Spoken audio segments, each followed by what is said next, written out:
So very disappointing loss. Um, kind of different than the other ones as far as having the lead late. Which means you're controlling the game. 6 minutes left. I think we score 5:43, and so either side can win it. Defense stops, the offense has the ball. So, make 3 first downs, make them use their timeouts, and win the game. It's everything that you want. Then they stop us, so then defense has a shot. And, if we stop them, win the game. So both sides having a shot, it's very discouraging. Usually you just get one shot. And so if either one does their job, we're sitting here with a really big win, versus a very talented team. So tough one to swallow. Probably tougher than the other ones, because it was right there. Questions for Coach? Nick Suss, you're up first. Lane, can you kind of just talk us through the decision making on the last 2 offensive drives, the 3 and out, and then the last drive there, how it ended?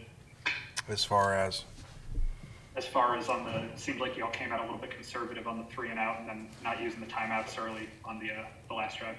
Yeah. So the first one, you're in 4 minutes, so that's what you do. I know you're not used to seeing it because we don't usually do it, but you got to run the ball, and we think in those situations, John gives us the best chance, and you got to let the clock run down like we did. Just felt in the 2 minute, we were trying to push it downfield, and when he gets tackled, the guys weren't way down there to have to use the timeout, so just trying to get back and have him, and could have worked. Like we throw the ball to Kenny, and wherever he was, the 10-yard line, so we would have had that last timeout, to call it with 3 seconds right there and have a chance to win the game. So you want to conserve them as long as you can, in situations. So unfortunate Kenny drops that, or it would have been a crazy ending there. I don't know. You guys probably know better than me. I felt like he was down, the 10-yard line, so we'd had one play with 3 seconds to win the game. I mean, we would have went for 2, so to try to win the game. John with WCBI. Lane, you guys were obviously right there, as you just mentioned, in a couple of those games too earlier this year, not even just today, like, the Alabama game, Arkansas, and so is learning how to kind of effectively closing out these games, is that something that comes with building a new program with new guys, or how do you kind of really build that ability with the new group?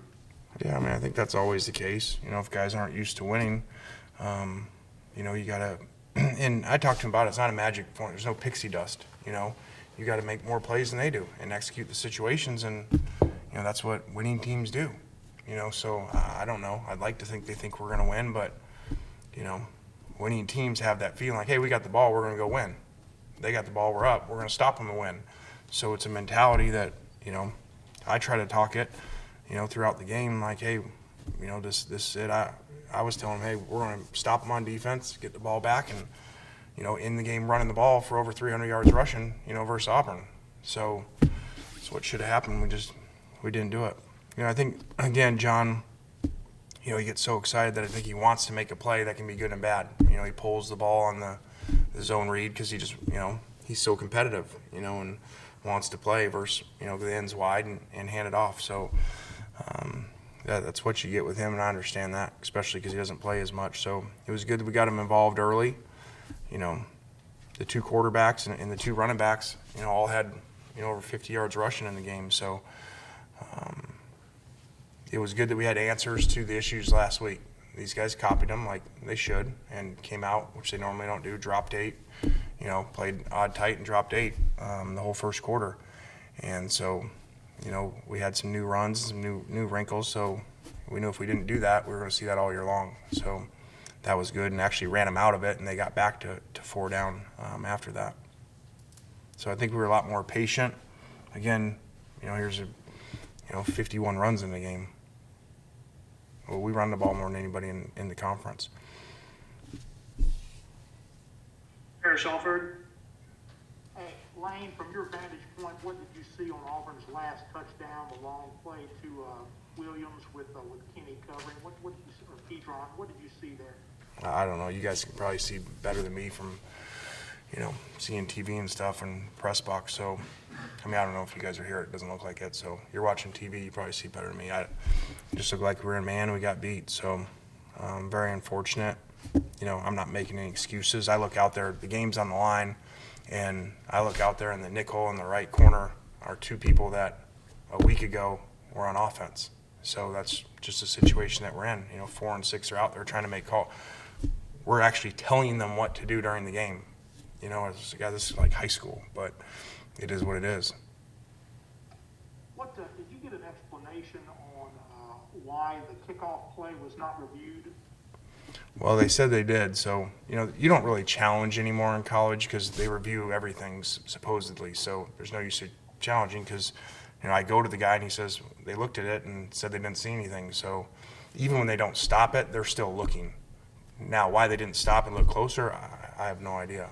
That's equivalent of a scoring play, which they stop all the time now, forever it feels like. So I don't know. Someone said post game that it looked like his finger definitely moved. But whatever.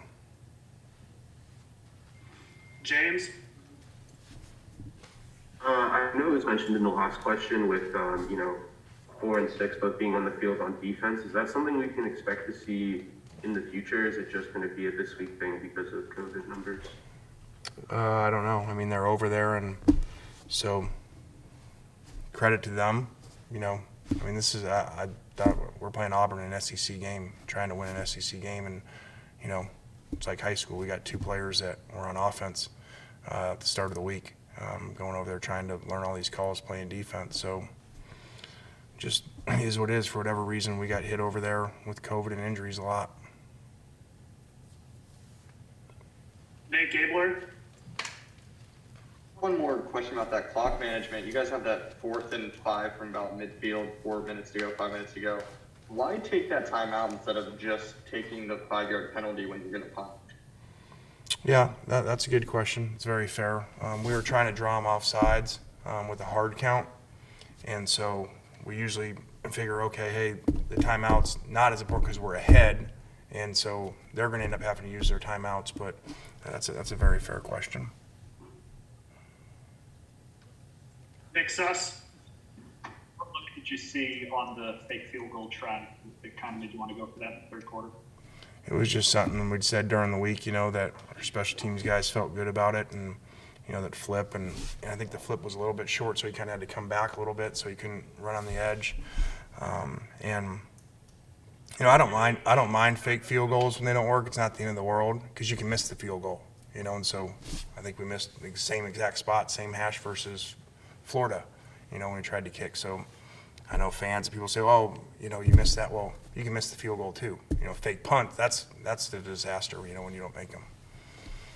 When you have situations like that one and the interception in the end zone that kind of seem to be repeating through these first 5 weeks of the season, what do you say to your guys to kind of shore up some of those game-changing mistakes?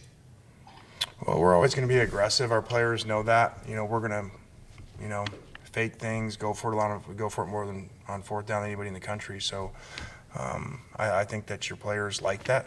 You have confidence in them, so I think that's a good thing. But the interception was very disappointing. Now, they covered it really well, but he just threw it so late, especially after the emphasis all week. Outside of that, he did a really good job. There's a 3rd down to Mingo where he didn't force the ball and checked it down, and he ended up making it on 3rd and 10, make the 1st down, so on that touchdown drive, so that was good to see. Nate Gabler? What's the status on Jalen Jones? Obviously, he's out now. Saw a report that it was an upper body injury. How is he? He is out for the season. He had surgery, so very unfortunate, especially at a position that we need help and a great kid, and so he is out for the year. Is it an upper body injury? Yes.